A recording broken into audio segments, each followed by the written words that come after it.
Why is it that we often find ourselves sympathizing with villains, the characters we're supposed to despise? An intriguing question, isn't it? It's as if we're caught in a paradox, drawn towards the very characters we know are meant to be the embodiment of everything wrong. Let's take a step back and explore this odd fascination. Villains, the supposed antagonists of our beloved stories, often hold a mirror to the darker aspects of our own selves. They embody our fears, our failures, and our weaknesses. They are the personification of the what-ifs that linger in the corners of our minds. And then, there is the Joker, a villain who has managed to capture our sympathy. A character shrouded in mystery, his story is one of despair, an unfulfilled desire for acceptance and love. He is a character who, despite his chaotic nature, embodies a cruel reality, a world that often rejects and ostracizes those who are different. The Joker isn't just a villain, he's a tragic figure, one who's been pushed to the brink by a society that failed him. His descent into madness is not just a tale of a villain's birth, but a critique of a world that breeds such despair. So why do we sympathize with such a character? Perhaps because he reminds us of our own vulnerabilities. Or maybe it's because he challenges our perception of what a villain truly is. He's not a monster born out of thin air, but a product of circumstances, a victim of a system that failed him. This sympathy, however, doesn't mean we condone his actions. Rather, it's an acknowledgement of his humanity, a recognition of the pain that led him down the path of villainy. It's a sobering reminder that within every villain, there lies a story, a series of events that led them to become who they are. This goes to show that villains are not as one-dimensional as we often think. They are complex, intricate, and above all, human. Just like us, they are products of their circumstances, and their stories serve as a reminder of the complexities of the human condition. The answer to why we sympathize with villains lies deep within our psyche. Our fascination with villains like the Joker stems from a complex interplay of psychological factors. At the core of it is empathy, the ability to understand and share the feelings of others. Humans are naturally empathetic creatures. When we're presented with a villain's backstory, we can't help but empathize with their struggles and hardships. We see a child bullied, a dream shattered, a heart broken, and we feel for them.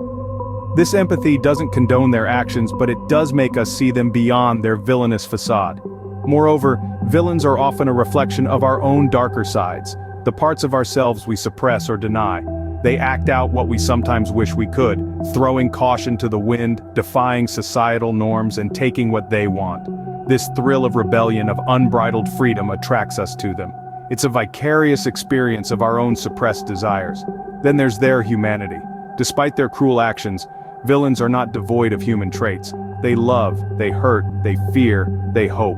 These glimpses of humanity amidst their villainy make them relatable. We see in them a twisted mirror of our own emotions and experiences. It's not about glorifying their villainy, but recognizing their humanity.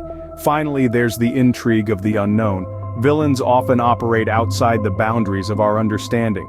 Their motivations, their actions, their thought processes, they're all shrouded in mystery. This intrigue pulls us in, keeps us hooked, and makes us want to understand them better. So, when we sympathize with villains, it's not about excusing their actions or supporting their causes. It's about understanding the circumstances that led them down their dark paths. It's about acknowledging their humanity, empathizing with their struggles, and recognizing our own darker sides in them. So it's not about supporting their actions, but understanding the circumstances that led them there. One key aspect that makes us sympathize with villains is their humanization. It's easy to cast villains as the embodiment of pure evil, but many narratives today are turning this trope on its head. Instead of presenting villains as inhuman monsters, they are often portrayed with human traits and emotions, making them relatable and sympathetic.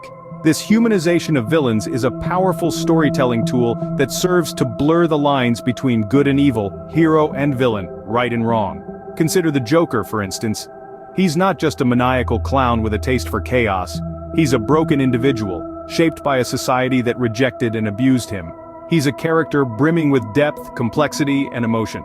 Despite his heinous acts, we can't help but feel a pang of sympathy for him. We see his pain, his despair, and his longing for acceptance.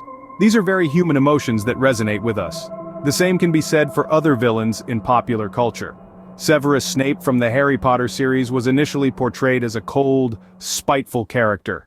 However, As the series progressed, we learned about his tragic past, his unrequited love, and his deep regret.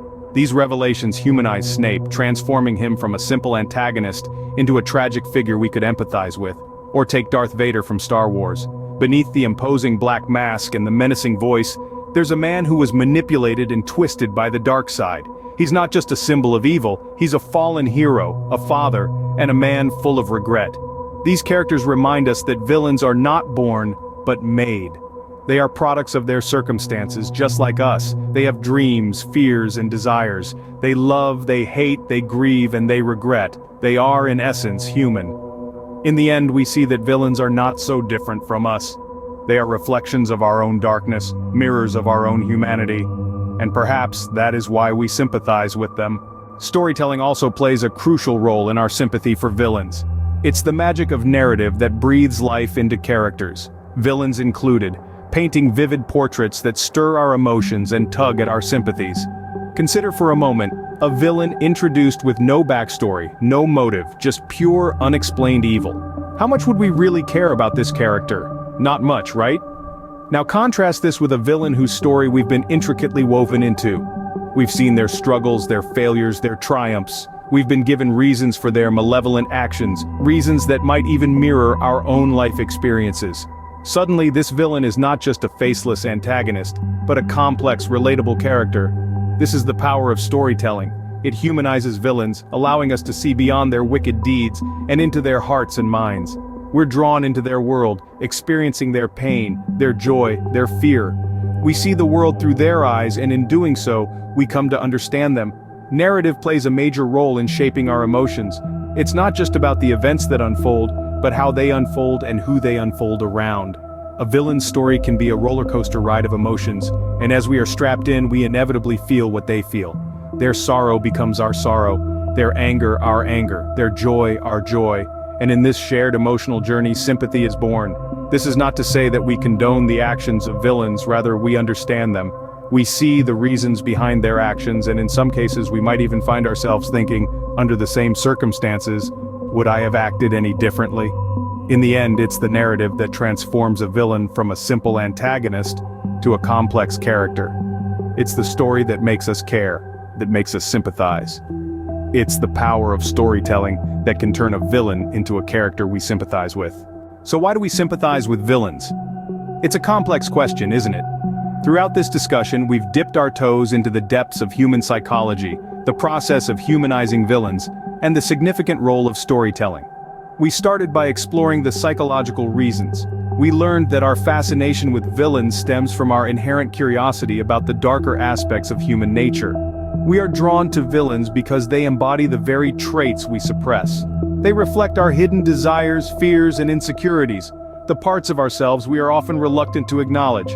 Moving on, we delved into the process of humanizing villains. Villains, like the Joker, aren't born evil. They are products of their circumstances, molded by pain, suffering, and injustice. When we see these elements of their backstory, we can't help but feel sympathy for them. We realize that they too are victims. They are products of a broken society that failed to help them when they needed it the most. Then, we evaluated the role of storytelling. It is through the masterful art of storytelling that we are able to connect with villains on a deeper level. The narrative brings us closer to their world, allowing us to understand their motivations, their struggles, and their pain. We become invested in their journey, even if it leads down a path of darkness. So why do we sympathize with villains? We do because they are reflections of ourselves, because they are victims of their circumstances, and because their stories resonate with us. They are not just characters on a screen or words on a page. They are complex, flawed, and undeniably human, just like us. In the end, our sympathy for villains reveals more about us than it does about them.